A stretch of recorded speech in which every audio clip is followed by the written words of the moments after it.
I just finished hiking and I'm craving waffles, so I'm going to share my favorite healthy waffle recipe with you. I already have everything in the cup here.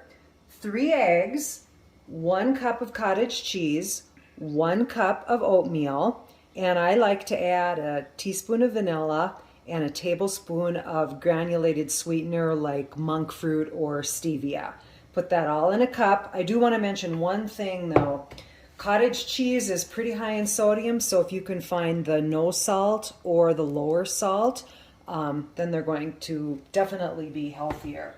And I'm just going to pop this lid on, and then we're going to give it a good mix in the blender.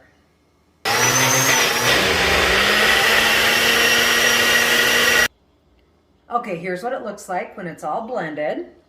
And now here's where you can do some add-ins if you want, nuts or fruit or even some protein powder, and then it's ready to go on your waffle grill.